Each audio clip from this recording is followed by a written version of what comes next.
Falcon fans, Falcon Nation, welcome to another show of DFU. It is Game Day Morning with DFU, episode 160, coming at you live, Cody, on week one of the NFL. I am your host, C Money, followed by my co-hosts, Cody and Robert, and my special guest tonight, you may know him on TikTok as Go Timetv. Cam is in the building to talk Falcon football. Falcon fans, give our special guest a round of applause. Glad to have him here today for this short episode. Cameron, we're going to dive right into it, man. Let the Falcon fans know what started this Atlanta Falcon fandom, and what made you such a diehard Falcon fan. Chris, Chase, excuse me. You're good, brother. Excited to have to be on here, man. Cody, it's a pleasure to meet you guys. Robert, likewise, man. Honestly, I'll be transparent. What started this Falcon fandom? I've been watching the Falcons since I was little. I didn't start. My very first piece of content that I put out was late August of 2024. And so I just essentially stated that, we all owe Terry Fontenot an apology, because people were giving him, pushback on Michael Penix Jr. and where they drafted, especially after they signed Kirk to that lucrative 4-year, $180 million contract with over $100 million guaranteed. And I thought to myself, he's building for the future. I don't know why people are mad at that. And mind you, Michael Penix Jr. is coming off a national championship appearance. So, to be honest with you, so when I posted that, I was just posting it just to post it. I was not wanting to go viral at all. I just wanted to get my name out there.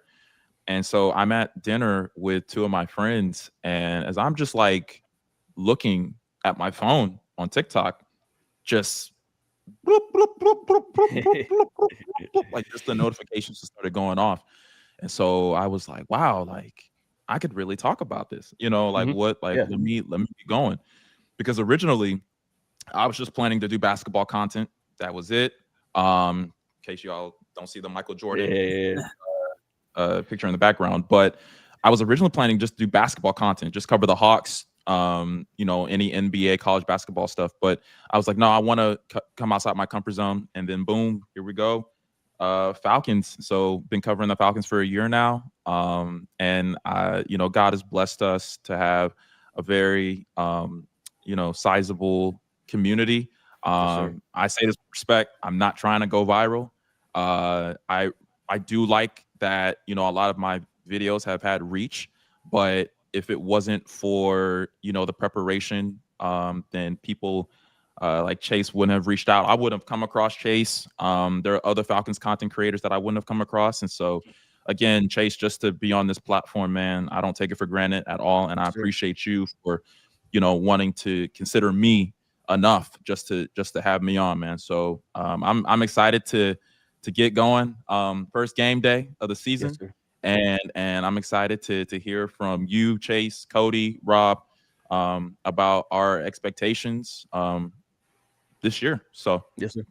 Well, Cameron, I must say you picked the correct football team to talk about. The Atlanta Falcons, the best team in the world. Cody, we have a special guest, man. Cameron, obviously, I don't know if you know him from TikTok or wherever it may be, but Cameron is a diehard Falcon fan, and the expectations for the Dirty Birds this year is very high, as it is for every Falcon fan around this fan base. Cody, I wanted to talk to you because you being yourself a season ticket holder at the game today, what is going through your mind right now, Cody? It is time for Falcon football. I know you're getting ready to load the car up, you and the wife, and head straight to the bins, man. What is the scenery like today, brother? And what is your expectations for these Dirty Birds week one opening season? Man, you're right. Falcon football is back, and man, I woke up this morning at 5:30, just ready to go. If I could have been there this morning at 6, I would have been there in the stadium, ready to go. Dude, expectations for me are high this year. Now as far as week 1 goes, I'm going to be realistic. Look, guys, our starters didn't play in preseason. We know that historically our Falcons have started a little slow. So for me, I'm going to tamper my expectations to the point of it may be a little rough to kind of get started out of the gates and stuff like that. And that's going to be okay. It's not the end of the world if it starts out slow, starts out a little bit rough. That's okay. Because what I think the key today is going to be our defense. It's going to be the defense that is going to find a way to keep us in this ball game, is going to find a way to make big noise. Jalen Walker, James Pierce Jr., Floyd, Divine Diablo. These guys are going to step up today, help our offense out, make sure that the crowd stays in it.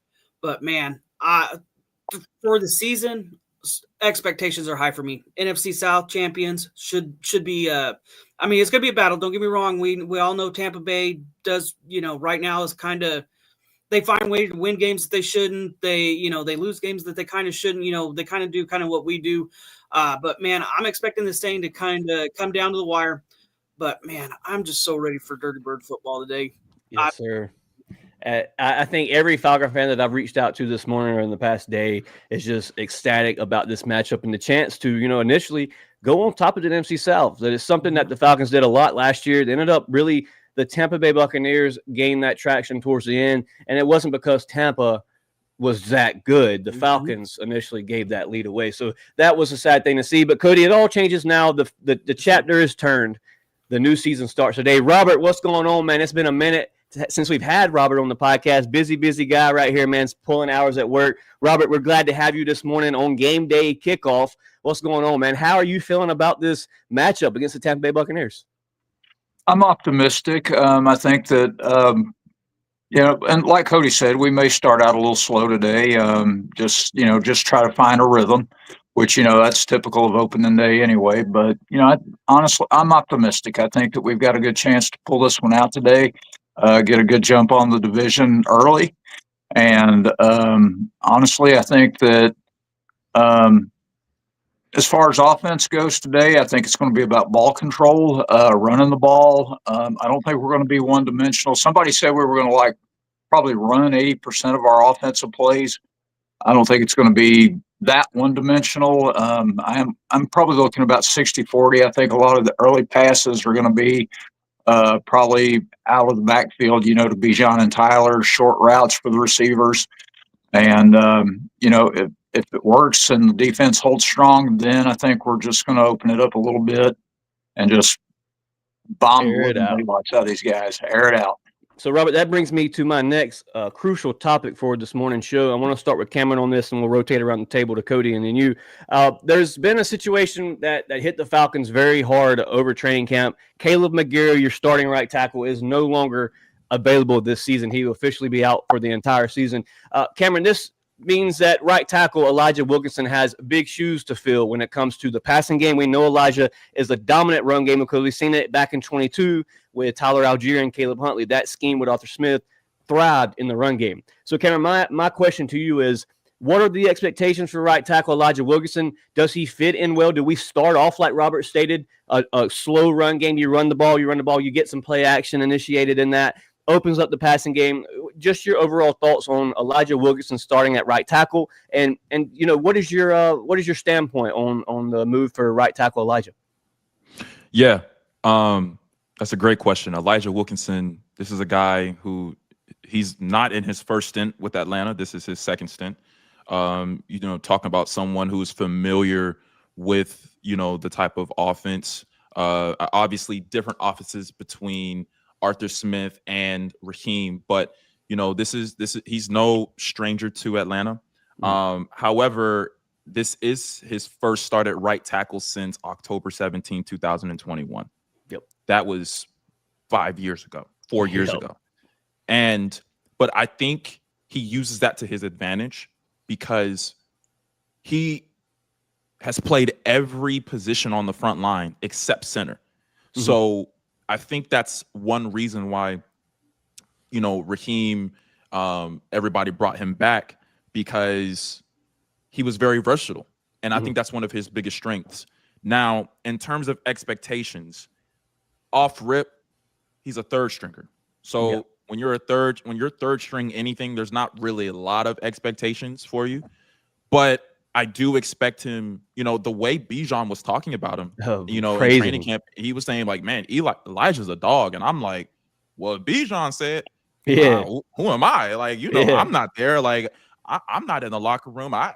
I'm going off of arguably a top 3 running backs, opinion on their teammate. And people will say, oh, well, that's his teammate. That's what he's supposed to do. That's what he's supposed to say.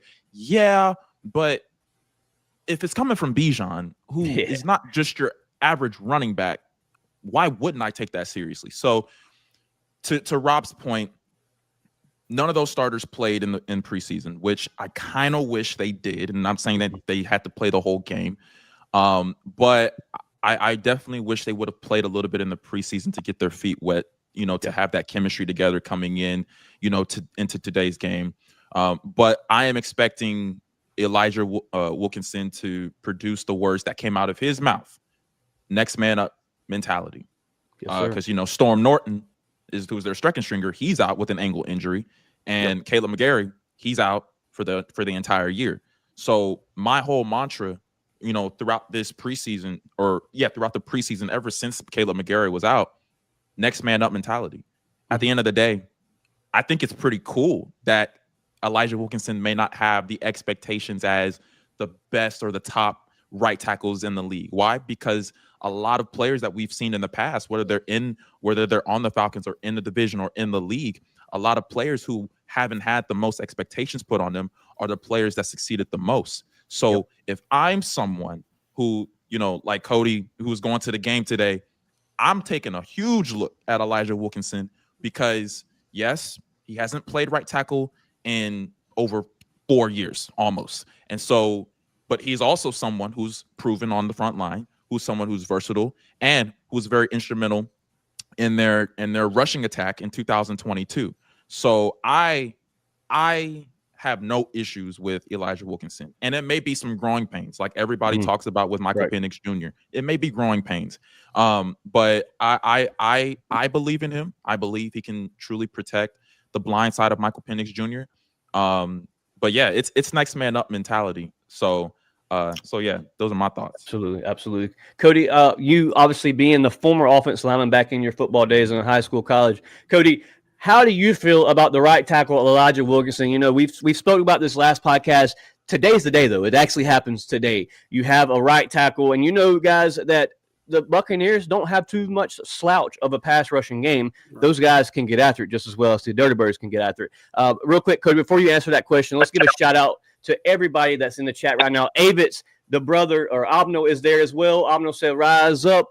It's Falcon football. Yes, sir. Avitz says, rise up, boys. Headed to the bins right now as we speak. Sterling Woods is in the chat with it. Abno still in the chat. Uncle Steve Lounge. Shout out to Uncle Steve in the lounge with it. Says he is headed to the bins. Rise up. Falcon fans, get to your seats and get rowdy because this is going to be one for the books. Cody, back to Elijah Wilkinson, right tackle. Obviously, we spoke on it last week. I know you're getting ready to load up yourself and head to the bins, so we'll close you out with this last topic here. Cody, what is the expectations for right tackle Elijah Wilkinson? Obviously, you heard what Cameron had to say about Bijan's hot topic of Elijah being a dog, and all he needed is that next man up mentality, that today is the day, and this is where it starts. Cody, is it safe to say Elijah can hold this spot down, or is this a situation where you have to go to that run game because you can't get protection in the pass game? No, man, I think he's going to be just fine today. I would say what an endorsement to get from your running back, Bijan. To Cam's point, man, again, to Cam's point, he's his teammate, and, well, what else do you want Bijan to go and be like, man, I don't know about this. But, man, I don't see Bijan, blowing smoke up anybody's, rear end. Bijan's pretty straightforward, man. So I definitely think he can do it. The good news is yes, it's been, 4 or 5 years since, Wilkinson has played at that tackle position. The good news is he has played all over the line, man. And so he's familiar with it. So it's not like we're throwing, him over there for the first time, that he's never done it before. And I've said it on, several of our podcasts now. He's got great hands, man. Quick. He's got a good punch. He's got to work on. He's got a little bit to be desired with the feet, but you know what? That's something that can be worked on. I think he's going to be okay. I'm definitely going to keep my eye out on him today. And again, to Cam's point, he made a great point about, you put too much expectations on some of these guys, and those are the guys that tend to fall short. Mm-hmm. I don't think there's a whole lot of expectation for him. I think the Falcons have got a game plan in place to help him out. And of course, the best news of it all he's got to do is look over, and he's got the best guard in the NFL. For my money, the best guard in the NFL right next to him, in Chris Lindstrom. He's going to be able to help, so my expectations are, yes, I think the run game is going to Robert's point, I don't think it's going to be this 80-20, nonsense. We're not going to be one-dimensional like that. Again, Michael Penix, his mobility, super underrated. So that's going to help him out today too. So I'm looking for the Falcons to do what they've got to do, bootlegs, sweeping, whatever they've got to do to give him that time to settle in and get it figured out. And the good news is, guys, he did play, he played guard a lot, and he's going to tackle. Playing guard and tackle is a lot of, is very similar. The big difference is normally as a guard, you've got somebody lined up right there. So you're punching immediately. Now, when you're playing that tackle position, you can it's more like a 2-3 step. And then now you've got to punch and get people, to get that space and, distance in from the quarterback and all that stuff. So he's got time, he's got a little more leeway, I guess is the best way I could say it, before he's, got that guy, boom, right in his face. He's got that 1-2 step, analyze, kind of get in, in his head. Okay, I've got come in. He's going to be okay. We're going to be okay. Definitely going to watch him, but I'm not expecting him to be a world breaker. Yes, Tampa Bay has got a good defense. Good news is I'm not happy that he's hurt. I'm not trying to say that. Vita Vea is, still questionable with the foot. So hopefully that slows him down just enough to where that offensive line can give help where help's needed in case he does struggle today. But man, ultimately, I think he's going to be just fine. This is his second stint in Atlanta. It's not a rookie coming in, starting the first time at the tackle position. I think Wilkins is going to be all right today. Cody, before we get ready to get you up on our hair, brother, to head to the bins, give me your score prediction for the first week 1 game in Atlanta. Cody, what you got for me? I think this is going to be a wild one. It might be a little rough, but I'm gonna stay with my score prediction that I had the other night that we were on here. I'm gonna say Atlanta Falcons 31, Tampa Bay 28. I think it's gonna be a little rough. But here's the thing: it's going to be the defense that gets a big stop, big turnover, and then Younghoe Koo. As time expires, Koo sends us home happy. Hey, I love to hear it, Cody. Go have a blast at the game, brother, and come back with the W, man. Always It's a pleasure to have you on the podcast. Peace. Robert, I'm coming to you with this question, man. We're going to go off topic with right tackle. We're going to go to the defense side of the ball.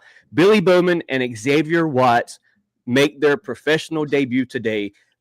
Robert, you were a big fan of Billy Bowman, Xavier Watts, even James Pierce Jr., the number 1 selection in the first round. Robert, what do you expect to see out of these young rookies? And what a statement for Terry Fontenot to have so many rookies on the field this year. My expectations for them are they're just going to come out and ball. These kids are hungry. They are happy to be in the NFL, and they're going to want to prove a point. And I know a lot of the experts and a lot of the fans are like, oh, how can you win with so many rookies? Well, back in 1981, the San Francisco 49ers had 3 rookies starting in their secondary. One of them's in the Hall of Fame, Ronnie Lott.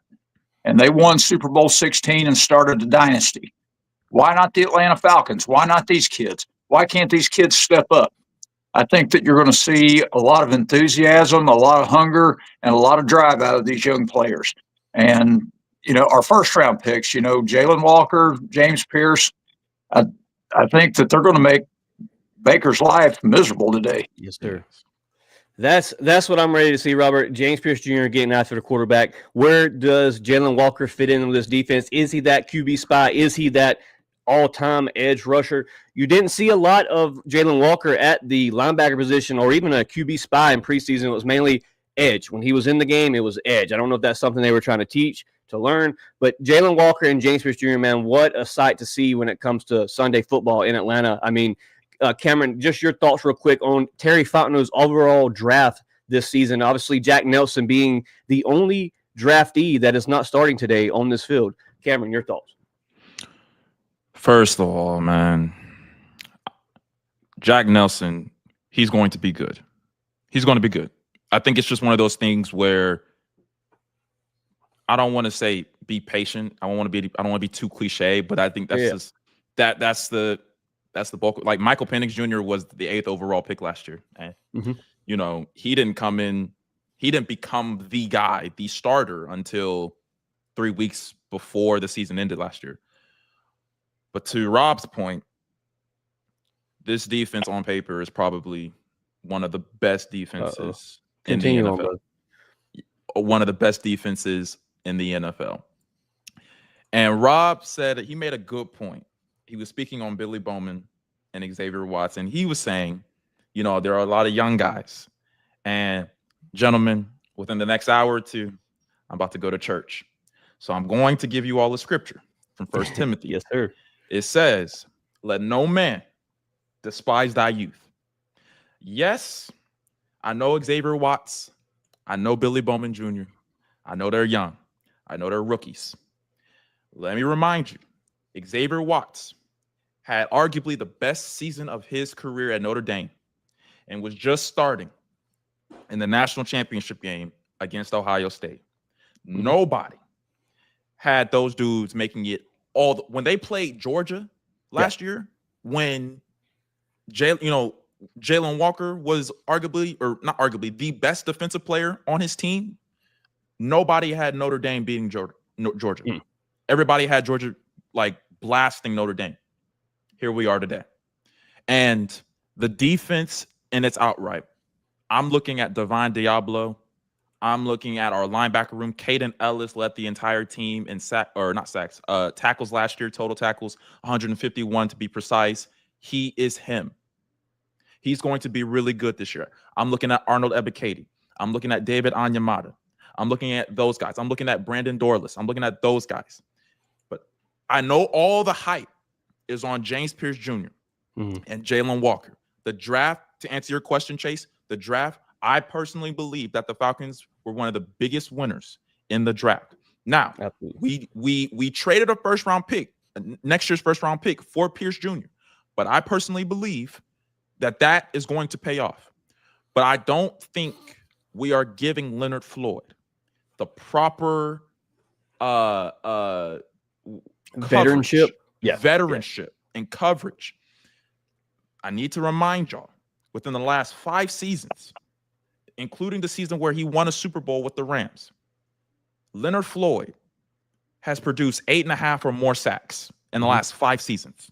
10.5 in 2020, 9.5 in 2021, the year they won the Super Bowl, 9 in 2022. I want to say 10.5 in 2023, and 8.5 in just last year with the 49ers. He is he is definitively one of the most underrated pass rushers in the NFL. And I was watching some of his film last night against when he was with San Francisco. It's like when the offensive tackle is blocking Leonard Floyd from getting to the quarterback, it's like Leonard Floyd is saying, you have done your job. You've got me, but not like you think you do. Because if Leonard Floyd sees a QB scrambling, or if he sees the opposing team's quarterback, run an RPO, right, pass off to the running back, he's telling the offensive tackle, like, I'm going to beat you. And he is quick. He's very quick in his ability to adjust his feet, to adjust his entire body from one aspect to another. So he's very patient. And I know I say that about a lot of players in this league, but Leonard Floyd is very, very patient. He is a lion stalking his prey. And Chase, I don't know if you saw on the TikTok, Robert, I don't know if you saw on my TikTok, where I compared the homophonic word prey, P-R-E-Y and P-R-A-Y. And Leonard Floyd is a shark, and he is going to put those opposing teams' quarterbacks in shark-infested waters. Now, having said that, Would I be surprised if that happened today? If he had a sack or two today?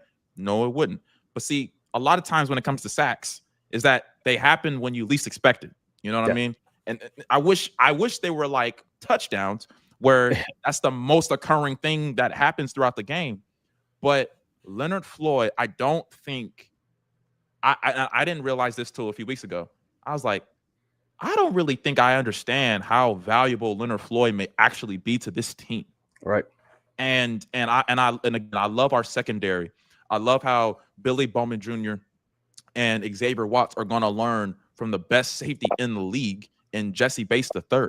What better way than to learn from Jesse Bates III? And so when you think about our defense, I think there are expectations. All things considered, what happened in the draft. But I truly believe that, again, on paper, we have to see how it translates onto the field. And I won't say that if we win or lose, or if our defense over executes and they exceed expectations today, or if they underperform today, this one game won't be like, oh man, this season's going to be a failure. Right. Now there's a sense of urgency. My personal opinion, this may be a hot take. Today's playoffs, or the playoffs, start now. Because what will happen? We'll get to November, we'll get to December, and we'll end up fighting for a playoff spot when this game, the first game, was one of the games, like, man, that mattered. Yeah, that mattered. You know what I mean? So as far as I'm concerned, yeah, it's a divisional matchup. Yeah, we get our feet wet and things of that nature. But today is the first day for the Atlanta Falcons and their road to be NFC South champions. On top of the fact that this is the first day of the playoffs for them, because this is a divisional matchup. And your divisional matchups, y'all been watching the Falcons long enough to know, don't matter what score you have, it doesn't matter what record you have, your divisional matchups are key. Yes. Key. Yep. And last year was a prime example of how key the divisional matchups are, because when you came into New Orleans and you lost that game due to a couple of kicks that Koo missed, that's when the season really started down spiraling. Yes. That's when the chapter flipped and it did not go in the direction that we needed it to do. Robert, I want to come to you real quick because we are going to keep this a 30-minute show this morning. People have to get to church. Give me a hot take, Robert, and your overall final score prediction today for the Atlanta Falcons in Week 1. I think it's going to be a bit of a slugfest. Not going to say it's low scoring. I'm not going to say it's high scoring. My hot take is Kyle Pitts will find the end zone today at least once. Love it. And I'm picking the Falcons to come away with this one 24-21. Nice. A good, friendly NFC South division rivalry. Very close game, as you can expect, because it's been a while since the Atlanta Falcons have just blown out an NFC South opponent. Let's keep it real. Yes.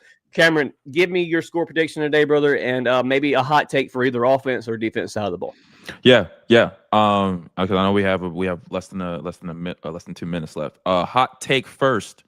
Hot take. Hold on. Let me just go to my score first, because that's a good one. Yeah. Go ahead. Score. I think this is going to be a gritty game. Get it out the mud, like every divisional game we've had. Last few divisional games we've had against Tampa Bay. Very gritty game. But I'm going to take the Falcons 31-21. But if it's a blowout, I'm going to take the Falcons. I'm going to go with Robert 41-21 for sure. But my hot take, because I got 15 seconds. Hot take, Michael Penix Jr. will be an MVP candidate this year. Absolutely. I love to hear it. Probably the best hot take we've had all season. Go Timetv, man, it's been a pleasure to have you here on the podcast, man. Before you get out of here, please give everybody a shout out and let them know where they can find you at. Yeah, man. Chase, again, brother, I appreciate you, man. Shout out to you in this platform. I love what you're building. Robert, it's a pleasure to meet you, man. I hope I can be on this platform. Pleasure to meet you, man. And hopefully I can be on this platform again. But yeah, no, where y'all can find me, TikTok at Go Timetv. Quite literally, Go Timetv. That's it. And on Instagram, you can find me, Go Time PC. I do a little bit more basketball content there. I'm also branching out into college football content as well. So covering my Georgia Bulldogs. But yeah, y'all can find me on those platforms, on YouTube as well. Go Time Production Co. You can also find me on X at Go Time Cam. Go Time KAM. And yeah, fellas, that's me right there. So I appreciate it. Man. Thank you, brother. Have a blessed Sunday, man. Hopefully these Falcons come away with a W, brother. It's been a pleasure. Likewise, brother. Y'all have a good one. See you, bro. Robert, what a special guest, man. What a great special guest we just had, dog. Before me and you close this podcast out, I wanted to give the shout out to the comment section because they have been going crazy this whole entire show. We got some hot takes here. Sterling Wood says 4 sacks from the defense. Falcons 28 to the Bucs 24. Tony Primetime says 34-21. Kyle hits 100 yards plus 2 tutties. Southside Ricky says 5 sacks, 2 punt picks for the defense. Oh my God, we are going crazy in Atlanta. Drake and Kyle both go over 100 yards. What a hot take. If any of these hit, what a day it could be in Atlanta. Michael Penix will throw a game-winning tutty to KP with 38 seconds left on the clock to win 33-28. Robert, a lot of Kyle Pitts in the comment section. The expectation this year for Kyle Pitts is through the roof, man. And I must say, my hot take was a Kyle Pitts hot take. Kyle Pitts finds the end zone, and our defense side of the ball, James Pierce Jr. solidifies himself today in the NFL with not 1, but 2 sacks to end today's game with a W. Making Baker Mayfield find out who James Pierce Jr. is my hot take for today's game. Robert, we will be live this afternoon around 8 o'clock for a recap of today's game. I hope you can make it. Look forward to having you for that because, man, we're going to have so much to talk about here after the first official NFL Week 1 game. Robert, before we close this out, man, give me your shout-outs for this morning, dog. And, just give me your shout-outs, and let's get ready to, get ready for some Falcon football and get settled in. Well, shout out to you, my friend, for letting me be a part of this. It's always an honor. Shout out to our viewers and our subscribers. Without you guys, this isn't possible. We do it for you. Shout out to the Falcons themselves. This is going to be a special season. Yes, sir.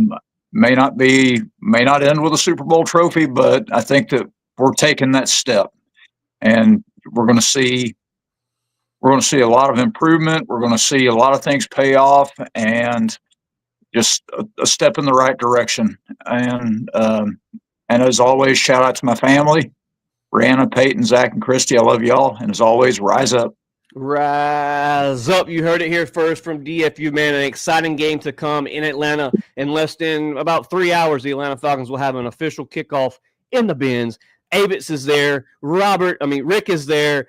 Cody is there. 3 parts of DFU is in the Benz, and me and C-Money and Robert will be here at the house supporting it from the TV screen, screaming just as loud as we can at what those Atlanta Falcons do today. Southside Ricky said Bijan has 90 rushing yards and 70 receiving yards, receiving 1 tutty. Bijan, this is the breakout year for Bijan, guys.